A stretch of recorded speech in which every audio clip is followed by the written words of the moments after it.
Welcome to The Deep Dive, your go-to for breaking down the most important insights from earnings calls. Today, we're doing a deep dive into the recent Q3 fiscal year 2025 results from PriceSmart. Right, the membership warehouse club operator. Big presence in Latin America and the Caribbean. Exactly. And this quarter, well, it gives a fascinating look at their expansion efforts, but also highlights some real challenges, especially around currency. Absolutely. We're going to try and pull out the core financial results, dig into what management said, the key commentary. And the strategic moves, too. Get you the critical info fast and clear. That's the plan. No getting bogged down. Okay, so let's kick things off. A quick snapshot of PriceSmart's third quarter.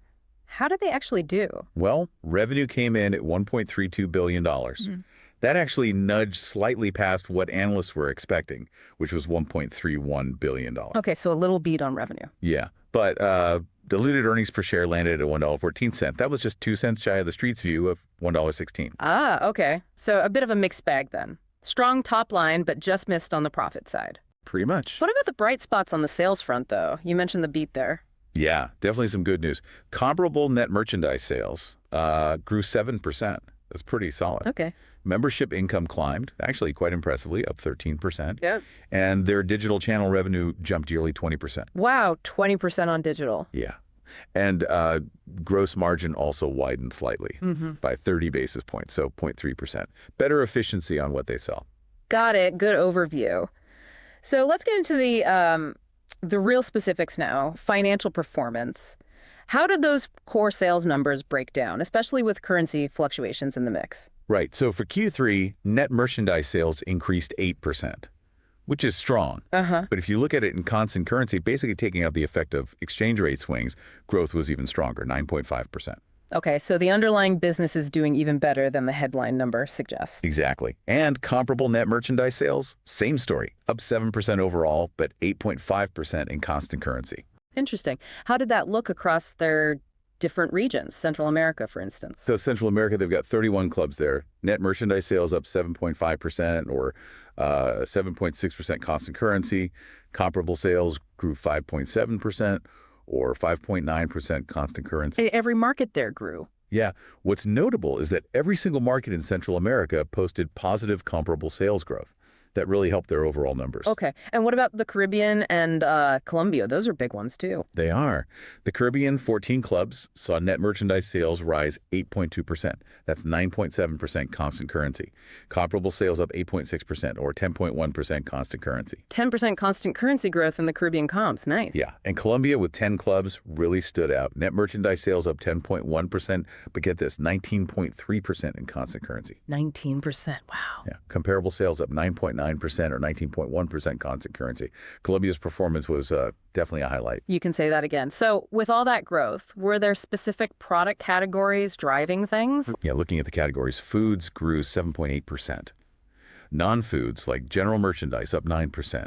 There are food services and bakery, up 6.7%. Okay. But the real star, actually, was health services. That includes optical, audiology, pharmacy. That saw a significant jump of 13.9%. 13.9% in health. That's huge. And speaking of growth, what about memberships? That's core to their whole model, right? Yeah, absolutely critical. Membership accounts grew 5.1% year over year. They're now at nearly 2 million members. 2 million, okay. And their 12-month renewal rate is still very solid, 88%. That's strong retention. It is. And what's particularly significant is the growth of their platinum membership tier. It's a key driver for them. It now represents 16.1% of their total base. Wow. Up from what? Up from 11% just a year ago. So that tells us they're successfully getting people to trade up. Those platinum members, they typically spend more. They're more loyal. Good for the future. Makes sense. Okay, so sales membership looks strong, but you mentioned that slight profit lag earlier. What was putting pressure on profitability? Yeah, that's where the nuance comes in. While sales were good, profitability had some, let's say, challenges. Total gross margin did improve slightly, up 20 basis points to 15.8%. Okay, small improvement. But their SG&A expenses, selling, general, and admin costs, basically overhead, that increased slightly as a percentage of revenue to 13.2% from 13% last year. Why was that? Management pointed mainly to planned technology investments. Necessary for the future, they said, but it does hit the bottom line now. Right, investing for growth. Makes sense. So how did operating income look overall? And let's circle back to those currency headwinds you mentioned. How bad were they? Operating income itself was actually up, a healthy 12.7% year over year to $56.2 million.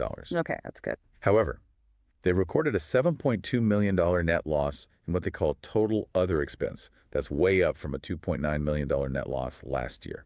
$7 million loss in other expense. What drove that? It was primarily driven by unrealized losses. Basically, the value of their local currency assets and debts in some markets went down on paper when translated back to U.S. dollars. Ah, the translation effect. Exactly, Right. even before they actually convert the cash.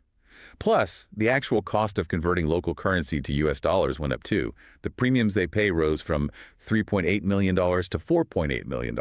So it's not just an accounting thing, it's actually costing them more to get dollars out. Precisely. It highlights that ongoing currency headwind management talked about. It's a real operational challenge. Yeah, that makes perfect sense. A real complexity of operating internationally. Was there any brighter news on, say, taxes? There was, actually. The effective tax rate for the quarter came in at 28.4%. That's down from 30.8% a year ago. Oh, nice drop. Yeah, they attributed to some tax optimization initiatives they put in place late last fiscal year. Going forward, they expect the rate to be around 27% to 29%. Okay. Let's shift to the balance sheet. How's their cash position looking, especially with those currency conversion issues we just talked about? Well, they ended the quarter with $183.1 million in cash, cash equivalents, and restricted cash, plus another $94 million or so in short-term investments. Sounds pretty healthy. It does. But here's the catch. A significant chunk of that, $75.9 million of the cash and investments, is denominated in local currency in Trinidad and Honduras. And it's not readily convertible into U.S. dollars. 76 million effectively stuck. That's quite a bit. It is. It's a persistent hurdle. Ah. Now, that number did dip slightly from the last quarter, mostly due to better Honduran Lempira conversion. But the basic problem, the limited USD availability, is still there. So lots of cash on paper, but accessing a good portion is tricky, adds complexity. What about overall cash flow for the first 9 months? From a cash flow perspective, net cash from operations increased by about $13.4 million, Yeah. mostly due to better operating results. Okay. Cash used in investing activities went down by $53.6 million, mainly because they spent less on property and equipment this year and got more cash from short-term investments. In financing. Cash used in financing activities decreased quite a bit by $82.4 million. That was mainly because they did fewer stock buybacks, though they did repay more debt. So overall, managing cash flow pretty well despite those conversion headaches. Good sign of financial discipline. Okay, moving beyond the numbers. What were the big strategic takeaways from management? Any major shifts in leadership or direction? A very significant development, actually. There's an upcoming leadership transition. David Price takes over as CEO on September 1st, 2025. Oh, okay. Robert Price moves to executive chairman. And they also have a new CFO, Bruco Hernandez, who started June 1st, replacing the retiring Michael McClary. So, new team at the top. Did the incoming CEO outline his focus? He did. David Price laid out his priorities pretty clearly. Employee welfare, member value, better execution and innovation, and driving sustainable long-term results. Standard stuff, but good to hear confirmation. Absolutely. And speaking of long-term results, expansion is key for Price Smart. They keep building clubs. What's new on that front? They're definitely still expanding. Opened a new club in Cordo, Costa Rica back in April. Right. Their 7th club in Guatemala in Quetzaltenango is nearly done, expected to open in August. So another one coming very soon. Yep. And looking further out, they bought land in the Dominican Republic for their 6th club there in La Romana. That's targeted for spring 2026. Okay. Once those next 2 open, they'll be operating 57 warehouse clubs, still pushing growth. That's serious expansion. And I think I heard something about them looking at entirely new countries, too. You did. That's the really big news, perhaps. They are actively evaluating Chile as a potential new market. Chile. Interesting. Yeah. They've hired local consultants, actively scouting sites in Santiago. Management sounded pretty positive, citing Chile's strong middle class, good economy, trade relations with the U.S., stable government. They see real potential there. Santiago first, maybe secondary cities later. That's a major strategic move if they pull the trigger. Could really open things up. Absolutely. A whole new growth chapter, potentially. So physical expansion is one thing. What about behind the scenes? Distribution, logistics, are they strengthening that backbone? Crucial piece, right? And yes, they have plans for fiscal 2026. They're upgrading their Panama distribution center for cold products. Important for groceries. Very. and opening new distribution centers in Guatemala, Trinidad, and the Dominican Republic. The goal is better product availability, shorter lead times to the clubs, and hopefully lower costs overall. Makes sense. Are they getting smarter about logistics too, like how they move stuff? Seems like it. They're testing distribution consolidation in China, looking at different logistics options, even exploring using their own fleet of trucks. That's a big commitment. Yeah, owning trucks is a whole different ballgame. Are they leveraging anything like free trade zones to help with costs? They are. They highlighted their free trade zone operations in the U.S. and Costa Rica. Lets them consolidate goods and export without duties or tariffs. Big advantage. They're actively looking to use those zones more, diversify supply chains, basically trying to find efficiencies to offset rising costs for members.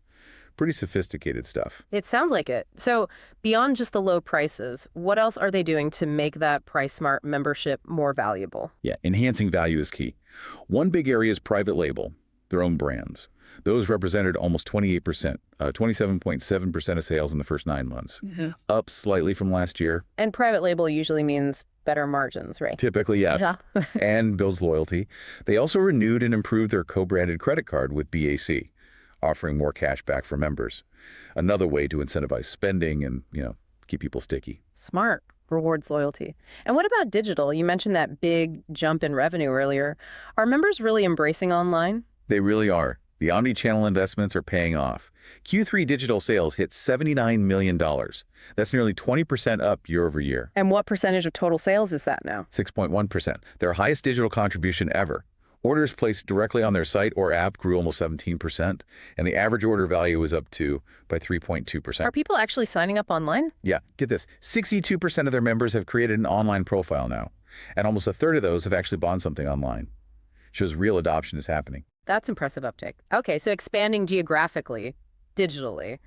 Are they also upgrading their internal tech, their systems? Yes, they're deep into modernizing processes and tech. They're migrating to a platform called Relax. Should be mostly operational by year end. And what's the goal with that upgrade? The aim is better employee productivity, much better inventory management, which should mean less spoilage, especially for food, and ultimately just making sure products are in stock for members when they want them. It's foundational. Makes sense. Anything else stand out? Just a quick note, they mentioned releasing their fiscal year 2024 sustainability report, showing their commitment to environmental and social stuff. Increasingly important. Good to know. Okay, that gives us a really solid picture of Q3. Any early signals about how the current quarter, Q4, is starting off? Are things still looking positive? Yeah, they gave a little peek. For the 4 weeks ending June 29th, comparable net merchandise sales were up 7.7%, both in U.S. dollars and constant currency. 7.7. So yeah, looks like that positive momentum is carrying through. Seems like it. Yep. Continued solid growth. Great. So stepping back now, thinking about the whole picture from the call, what's the big takeaway for you on PriceSmart this quarter? What really stands out is just their consistent ability to drive those comparable sales, grow the membership base, and they have a very clear, pretty ambitious plan for more expansion and getting more efficient. Yeah. The strong top-line growth, the digital adoption really taking off, and that potential move into Chile. Those are definitely big positives. They're clearly building a bigger, more integrated business. But like we talked about, it's not all smooth sailing, is it? That slight earnings miss, and especially that whole discussion around currency headwinds, the trouble converting cash in some markets, that seemed to maybe temper the excitement a bit. It definitely did. You could see it in the market reaction. The stock dipped a bit after hitting a 52-week high earlier. It suggests investors are carefully weighing those profitability pressures against the strong sales. And it wasn't like a broader market thing. Peers like Costco were okay. Right. Peers like Costco, Walmart, they were largely unchanged. So the reaction seemed very specific to PriceSmart, tied directly to those operational nuances, especially the currency challenges, and maybe a more cautious outlook from management because of it. So they're executing well, but in a tough environment. Exactly. Management talking about continued mid-single-digit sales growth despite those headwinds sounds, realistic rather than overly bullish for the near term. Got it. Okay, let's switch gears. This is not financial advice segment. Time to brainstorm an outrageous but plausible trade idea based purely on this call. What kind of wild yet maybe insightful thought does PriceSmart spark? Okay, here's one. Given that significant chunk of cash, the $76 million stuck in Trinidad and Honduras because they can't easily convert it, and knowing they're actively trying to fix that, How about this? Consider a long position in PriceSmart stock, PSMT, but couple it with a very short-dated, out-of-the-money put option on a major Latin America-focused emerging markets ETF. Okay, unpack that. Long PSMT, short-term put on a LATAM ETF. Why? The thinking is, if PriceSmart manages to unlock even some of that non-convertible cash, or if those new financing structures they mentioned for Trinidad actually work, that cash suddenly becomes usable, improves liquidity, maybe signals bigger buybacks or faster investment. That could boost the stock.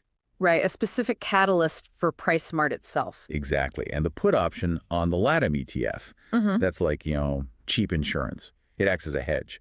If broader currency chaos hits the region or sentiment sours on emerging markets with capital controls, that could drag down any company operating there, even if PriceSmart is doing everything right.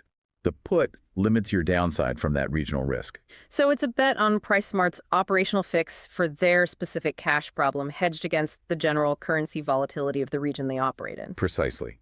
High conviction on their specific catalyst, tactical hedge against the macro risk. It's a play on their execution versus the environment. But remember, seriously, this is purely for fun, discussion purposes, absolutely not financial advice. Do your own homework. Absolutely. Always do your own research. Okay, and that wraps up our deep dive into PriceSmart's Q3 FY25 earnings call. We hit the solid revenue beat, the comp sales, digital growth, The slight EPS miss driven by those currency issues and tech spend. and their big strategic pushes, expansion, Chile, leadership changes. Yeah, it's clear they're executing on growth while juggling some really complex currency situations. A good example of resilience and strategic thinking in a tricky environment. Definitely. And maybe the big question for you, the listener, is how much does unlocking that stuck cash really matter for their future? What could they do with it? Something to mull over. Remember, this is all for educational and informational purposes only, not advice. Always do your own thorough research. Let us know what other earnings calls you'd like us to unpack. Thanks for tuning in to The Deep Dive.